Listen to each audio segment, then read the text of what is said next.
Good afternoon to all. In previous lecture, we discussed about the thallus structure of the mucus. Okay.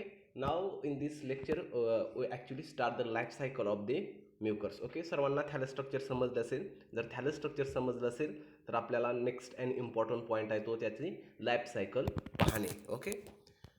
Life cycle that means the reproduction stage. जर कोणताही तुम्ही organism घेतला तर त्याला दोन stage असतात. एक म्हणजे त्याची व्हेजिटेटिव्ह स्टेज म्हणजे त्याचं थॅलस स्ट्रक्चर आणि दुसरं म्हणजे रिप्रोडक्टिव्ह स्टेज. ओके. ही थॅलस व्हेजिटेटिव्ह स्टेज त्यानंतर रिप्रोडक्टिव्ह स्टेज ही अल्टरनेटिव्ह असते म्हणून त्याचा लाईफ सायकल. आता याच्यामध्ये जर आपण लाईफ सायकलचं मिनिंग बघितलं, what is mean by life cycles. Life means जीवन अँड सायकल्स मीन चक्र. मग त्याचा आपण जीवन चक्राचा अभ्यास करणार आहोत. म्हणजे एखादा स्पोर्स जमिनीवरती पडल्यापासून त्याचं जर्मिनेशन होणार. जर्मिनेशन झालं म्हणजे काय, थॅलस स्ट्रक्चर तयार होणार. ते थॅलस स्ट्रक्चर झालं की काय, ते थॅलस स्ट्रक्चरमध्ये परत रिप्रोडक्टिव्ह ऑर्गनमध्ये त्याच्या स्पोर्स तयार होणार, सेक्शुअल रिप्रोडक्शन होणार, व्हेजिटेटिव्ह रिप्रोडक्शन होणार आणि त्याच्यापासून परत ते स्पोर जर्मिनेट होऊन त्यापासून परत अजून एकदा स्पोर्स तयार होणार. तो स्पोर जर्मिनेट होताना त्यापासून परत थॅलस स्ट्रक्चर तयार होणार. म्हणजे एक प्रकारचं चक्र. जसं आपण जलचक्र आपण बघितलं की पाणी असतं, त्या पाण्याची वाफ होते, वाफ गेल्या तर त्याला ढग बनतात, त्या ढगाला थंड हवा लागली की परत पाऊस पडतो, परत त्या पावसाची वाफ येते. जसं हे चक्र आहे तसं इथं म्युकरचं सुद्धा आपण एक लाईफ सायकलचं त्याचं चक्र बघणार आहोत. ओके. त्याच्यामध्ये आपण त्याच्या वेगवेगळ्या रिप्रोडक्टिव्ह स्टेज, व्हेजिटेटिव्ह रिप्रोडक्शन म्हणजे काय, असेक्स्युअल रिप्रोडक्शन म्हणजे काय, सेक्स्युअल रिप्रोडक्शन म्हणजे काय, त्याचे कोणकोणते टाईप्स आहेत ते आपण ह्या लेक्चरमध्ये पाहणार आहोत. Okay. Then first type life सायकलचं मिनिंग समजलं असेल. Then we actually start. In mucor there are three methods of reproductions. Life cycle is nothing but the related to the reproductions. Now we have to see that there is a various type of the reproduction in the mucors. Here we can say that in mucor there are three methods. इथं तीन method असतात रिप्रोडक्शनच्या. First is the vegetative, second is asexual, and third is the sexual. Now first of all you should know that what is meaning by the vegetative, what is mean by the asexual, and what is mean by the sexual. What is mean by vegetative? Vegetative शब्द ऐकलाय का तुम्ही? Okay. Vegetative reproduction is nothing but there is no involvement of any male gamete and female gamete. Okay. There is no involvement of the sex organ as well as male gamete and female gamete. Okay. These are only related to their vegetative organs. जसं आपण बघितलं की जर आपण ज्यावेळेस आपल्या शेतीमध्ये जे ऊसाची लागण करतो त्यावेळेस आपण ऊसाच्या कांड्या करतो, म्हणजे बेनं करतो आणि ते टाकतो. This is nothing but the vegetative reproduction. घरी जर आपल्याला गुलाबा झाड लावायचं असेल तर आपण कांडी कट करतो आणि ती जमिनीमध्ये रोवतो, त्याला परत पानं येतात, फुलं येतात. दिस इज नथिंग बट त्यालाच म्हणतात काय, vegetative reproduction. There is no involvement of any sex organ or male gamete and female gamete. Then next type is the asexual reproduction. This is a same type. Here in this asexual reproduction there is a formation of the spores take place. Okay. Spores take place होतात इथं सुद्धा. Here is no involvement of male gamete and female gamete. Here is only take place of the spore, take place only formation of the spores. Okay. Asexual reproduction. And in this last type is the sexual reproduction. Actually what happen in the sexual reproductions? In sexual reproduction we know that there is a male and female, and there is a fusion of the male gamete and female gamete take place. Okay. After the fusion zygote will be the form, and this zygote will be the resulting in the embryo, and then after embryo organogenesis take place and whole organism will be created. These process are take place under the sexual reproductions. Okay. Hope सर्वांना की ह्या तिन्ही शब्दांचा meaning समजला असेल. Vegetative म्हणजे काय, asexual म्हणजे काय, अँड सेक्स्युअल म्हणजे काय. Okay. Then first is the vegetative reproductions. Now what actually happen in the vegetative reproduction. In Mucor vegetative reproduction is usually by the fragmentation. आता फ्रॅगमेंटेशन म्हणजे काय म्हटलं आपण इथं की काय होतं. फ्रॅगमेंटेशन म्हणजे ॲक्च्युली हे काय आपलं म्युकर आहे. ओके. म्युकरचा थॅलस आहे, या त्याच्या हायपी आहेत. फ्रॅगमेंटेशन म्हणजे काय, तुकडा होणे. हा इथे एक म्युकरचा तुकडा होतो मेकॅनिकल इंजुरीमुळे किंवा अजून दुसरे रिझन असेल त्यामुळे काय होतं, हा याचे वेगवेगळे तुकडे म्हणजे हा एक तुकडा झाला, हा एक तुकडा झाला, हा एक तुकडा झाला. ओके. ज्यावेळेस कंडिशन अनफेवरेबल असेल त्यावेळेस हे काय असतात, सर्व डॉर्मनंट स्टेजमध्ये असतात. डॉर्मनंट स्टेज म्हणजे काय, तिथं कोणती ग्रोईंग होत नाही. पण ज्यावेळेस कंडिशन फेवरेबल होते त्यावेळेस हे काय करतात, मग हे त्याचं सेपरेट एक म्युकरचं अशा प्रकारे एक स्ट्रक्चर इंडिव्हिज्युअल फ्रॅगमेंटपासून एक नवीन म्युकरचं स्ट्रक्चर तयार होतं. म्हणून ह्याला काय म्हटलंय व्हेजिटेटिव्ह रिप्रोडक्शन. आता इथं बघा, इथं कोणतं मेल गॅमेट फिमेल गॅमेट आहे का? नाही. इथं कोणतं male sex organ female sex organ आहे का? नाही. Here is only fragmentation take place and this whole mycelium is break down into few pieces, and then under the favorable condition this fragmented piece again grow into the new mycelium. Okay, from individual piece whole mycelium is create, म्हणून ह्याला काय म्हटले fragmentation. Okay, vegetative reproduction in mucor, vegetative reproduction take place, reproduction is usually by the fragmentation. Then next point, fragmentations occurs. आता हे fragmentation कशामुळे होतं?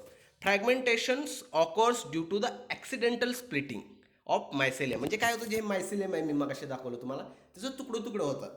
जसं आपण पेन करताना जसं हाताने तुकडं तुकडं तुकडं करतो, तसंच इथं मायसेलियमचं काय होतात, छोटे छोटे तुकडे होतात. Fragmentations occurs due to the accidental splitting of mycelium and also due to the mechanical injury. Mechanical injury म्हणजे काय, बऱ्याच वेळेला त्याच्या वेगवेगळ्या स्टेजमध्ये डेव्हलपमेंट होताना कधी कधी त्याचा संपर्क दुसऱ्या वस्तूंशी आल्यामुळे सुद्धा काय होतं, ब्रेकिंग होत असतो हाताळी करताना. कारण आपल्याला माहीत नाही की तिथं बुरशी वाढते म्हणून.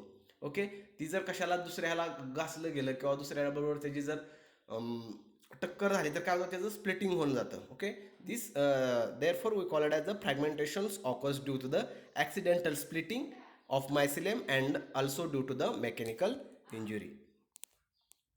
देन हे झाले व्हेजिटेटिव्ह रिप्रोडक्शन. ओके, हा पॉईंट समजला. Then asexual reproductions. आता असेक्स्युअल रिप्रोडक्शनमध्ये काय, asexual reproductions it take place by chlamydospores, oidiospores and spores formation. मी तुम्हाला सांगितलं की asexual reproduction, in asexual reproduction there is no involvement of mail sex organ and female sex organ, there is no fusion of the male gamete and female gamete take place. मग याच्यामध्ये मग कसं काय मग हे रिप्रोडक्टिव्ह करू शकतात, तर ह्याच्यामध्ये काय होतं, स्पोर्स तयार होतात. काय तयार होतात, याच्यामध्ये स्पोर्स तयार होतात. म्हणजे हे स्पोर्स कसे तयार होतात हे आपण बघणार आहोत पुढच्या स्लाइडमध्ये. ओके, इट टेक प्लेस, पण ह्याचे पण असेक्स्युअल रिप्रोडक्शनचे सुद्धा वेगवेगळ्या मेथड्स आहेत. It take place by the chlamydospores, this is one type of the spores formation, chlamydospores, oidiospores and spores formations. हे 3 टाइप्स आहेत त्याचे. ओके, त्यातला पहिला टाईप आपण डिस्कस करणार आहोत, क्लमॅडोस्पोर्स. आता what is mean by the chlamydospores formations. आता क्लमॅडोस्पोर्स फॉर्मेशन म्हणजे काय असतं बघा, ड्युरिंग अनफेवरेबल कंडिशन्स. आता बऱ्याच वेळेला काय होतं, फेवरेबल कंडिशन असते, अनफेवरेबल कंडिशन असते. फेवरेबल कंडिशन्स म्हणजे काय, available of food material as well as moistures and waters. These are 3 important requirement for the fungal growth. जर त्या तिन्ही रिक्वायरमेंट व्यवस्थित असेल तर फंगल वायग्रसली ग्रोथ होणार. बट अनफेवरेबल कंडिशन म्हणजे काय, फूड्स आर अनअवेलेबल, मॉइश्चर जर अवेलेबल नसेल आणि वॉटर अवेलेबल नसेल तर हे त्यासाठी काय झालं, अनफेवरेबल कंडिशन झाले. आणि बऱ्याच वेळा फंगसमध्ये अशी अनफेवरेबल कंडिशन तयार होत असते. मग अशी अनफेवरेबल कंडिशन होत असेल तर त्याला स्वतःचं जीवनचक्र पुढं चालू ठेवायचं आहे, त्याला पुढच्या पिढ्या त्याच्यात जिवंत ठेवायच्या आहेत फंगसला. मग अशा वेळेस तो काय करतो, दुसऱ्या टाईममध्ये मग फ्रॅगमेंटेशन शक्य नाही, सेक्स्युअल रिप्रोडक्शन शक्य नाही त्याला, मग तो काय मार्ग करतो तर असेक्स्युअल रिप्रोडक्शनचा. आणि हे असेक्स्युअल रिप्रोडक्शन कशा थ्रू होतं, तर कशा थ्रू होतं याचं, स्पोर्स फॉर्मेशनमध्ये. मग ह्यामध्ये ते क्लमॅडोस्पोर्स फॉर्मेशन. ह्या क्लमॅडोस्पोर्स फॉर्मेशनमध्ये काय करतो बघा, तो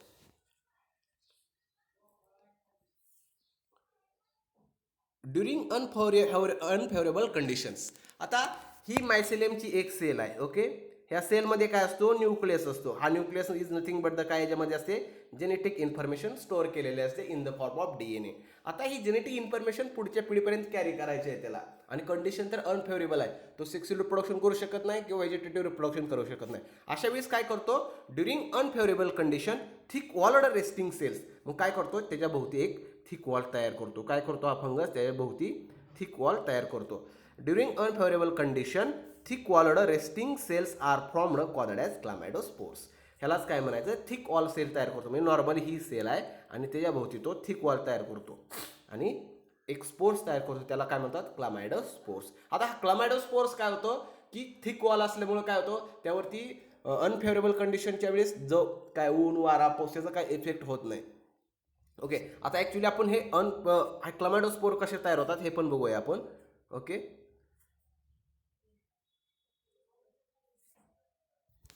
ड्युरिंग फॉर्मेशन ऑफ क्लमॅडोस्पोर्स. आता हा क्लमॅडोस्पोर जो दिसतो तो कसा तयार होतो?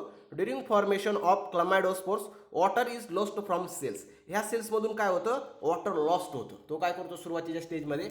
आता त्याला अनफेवरेबल कंडिशन तयार झाली आणि त्याला रेस्टिंग फेजला जायचं आहे, त्यावेळेस तो काय करतो? वॉटर सगळं लॉस्ट करतो. During formation of chlamydospore water is lost from the cells. Protoplasmic content जो आहे सेल्समधलं, जो प्रोटोप्लाझ्मिक कंटेंट काय करतो? तो ॲक्युमुलेट करतो एका सेंटरला. ॲट द सेंटरला काय करतो? तो सगळं ॲक्युमुलेट करतो. वॉटर जो आहे तो वॉटरचा लॉस करून टाकतो. प्रोटोप्लाझ्मिक कंटेंट ज्यामध्ये न्यूक्लियस आणि अदर सेल ऑर्गेनेल असतील ते काय करतात? कंटेंट होतात ॲट द सेंटरला and thick wall let down over it. आणि त्याच्याभोवती काय करतो? थिक वॉल, कायटिनचं थिक वॉल अजून त्याभोवती दाट करतो. त्यामुळे काय ते एकदम रेस्टिंग फेज तयार होते. दे रजिस्टर ड्रॉट कंडिशन्स. मग अशी जर थिक वॉल तयार झाली त्याभोवती प्रोटोप्लाझ्मिक कंटेंट भोवती, तर काय होतं की रजिस्ट करू शकतो तो ड्राउट कंडिशन असेल, म्हणजे वॉटर अवेलेबल नाही, फूड मटेरियल अवेलेबल नाही, मॉइश्चर अवेलेबल नाही, त्याभोवती काय त्याला काय करतो? तो तग धरून राहतो. They resist the drought condition and germinate. And when these clamidospores formation take place during unfavorable condition, but after few days then another favourable condition. म्हणजे उन्हाळा संपला की परत पावसाळा येतो, थंड, आणि पावसाळा संपला की परत काय ते थंडी. म्हणजे ही काय पावसाळा आणि हिवाळा काय फेवरेबल कंडिशन आहे त्यासाठी, उन्हाळा काय त्यासाठी अनफेवरेबल कंडिशन. एकदा पावसाळा सुरू झाला की काय करतात ते क्लमॅडोस्पोर्स काय करतात? जर्मिनेट होतात. That's means they when the favourable condition is available these clamidospores start get germinated and these spores form whole myceliums. Okay, अशा प्रकारे काय करतो? त्याचा लाईफ सायकल ती पूर्ण करतो फंजाई. ओके, क्लमॅडोस्पोर समजलं. क्लमॅडोस्पोर फॉर्मेशन कधी होतं? This chlamydospores formation during the unfavourable condition take place. Second point काय याच्यामध्ये महत्त्वाचा? During this formation of chlamydospores काय होतं? Thick this protoplasmic contents are accumulated at the centre. They lost the water and then thick wall is laid down around it and these clamidospores formation take place. After favorable condition formation, these clamidospores germinate into new mycelium.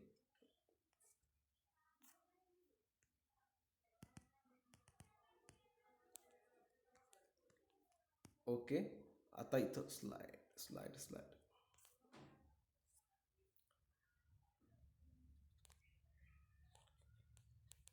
1 minute.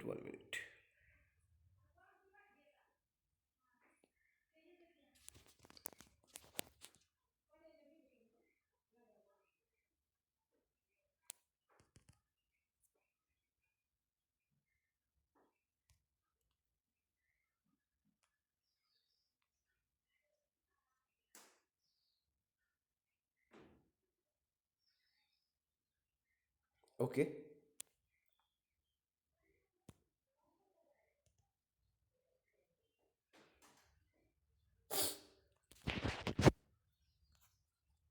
now we can see that this is a stage of the clamidospores. तुम्हाला दिसते का? Normal हे जे थाले structure आहे त्याचं बघितलं तर इथं बघा एक सेल आहे याच्यामध्ये आणि त्याच्यामध्ये न्यूक्लियस आहेत. म्हणजे क्लमॅडोस्पोर्स तयार होतात त्यावेळेस बघा एका इथं पूर्ण जे हे प्रोटोप्लाझ्मिक कंटेंट काय ते सेंटरला ॲक्युमुलेट झालेलं आहे. इथं दिसतंय तुम्हाला? इथं बघा हे काय झालंय पूर्ण इथं सायटोप्लाझ्मिक कंटेंट कसा असं इथं आतमध्ये ॲक्युमुलेट झालं आणि त्याच्याभोवती इथं जो ब्राऊन कलरचा जो आहे तो थिक सेल वॉल त्याभोवती लेट झाला आणि एक प्रकारचा असा डार्क कलरचा ब्राउनिश कलरचा काय स्पोर्स तयार होतो. त्याला काय म्हणतात? क्लमॅडोस्पोर्स. इथं बघितलं तर इथं स्पोरेंजिओस्पोर्स आहेत. त्यानंतर इथं कोनिडिओस्पोर्स तयार होतात अशाच प्रकारे. त्यानंतर इथं ब्लास्टोस्पोर्स आहेत. इथं बघा इथं स्पोर्सची एक प्रकारची चेन तयार झाली. त्या चेनला काय म्हणतो आपण? कोनिडिओस्पोर्स. इथं स्पोर्स कसे चेनमध्ये तयार होतात म्हणून त्याला काय म्हटलंय? कोनिडिओस्पोर्स. आणि ब्लास्टोस्पोर्स बघितले तर काय होतात? इथं ग्रुप केला आहे त्यांनी 1 2 3 अशा फंगचा ग्रुप आहे त्याला काय म्हणतो आपण? ब्लास्टोस्पोर्स. आणि इथं काय ही स्टेज काय? फ्रॅगमेंटेशन, जी मी तुम्हाला व्हेजिटेटिव्ह रिप्रोडक्शनबद्दल हे पूर्ण स्ट्रक्चर आहे ते पूर्ण स्ट्रक्चर कसं झाले? छोट्या छोट्या पीसमध्ये काय झाले? स्प्लिट झाले. आणि ते स्प्लिट झालेलं स्ट्रक्चर काय नंतर त्या ह्या एक तुकड्यापासून ह्या तुकड्यापासून परत पूर्ण हे असं एक थॅलस स्ट्रक्चर तयार होतं.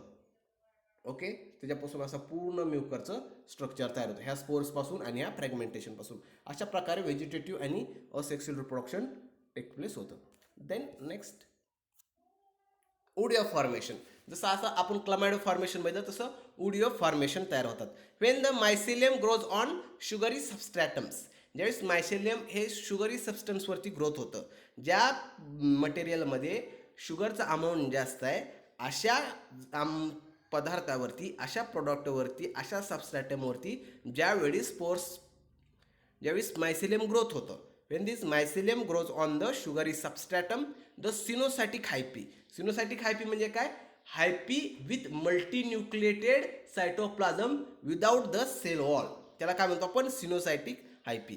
दिस सिनोसॅटिक हायपा डेव्हलप सेप्टम्स. मग काय होतं तिथं? परत सेप्टम तयार होतात. म्हणजे काय? सेल वॉल तयार होतात. म्हणजे सुरुवातीच्या कंडिशनमध्ये काय असणार? ही सिनोसॅटिक हायपी आहे. म्हणजे याच्यामध्ये काय? Number of the nuclei with cytoplasms are present आहेत. ओके.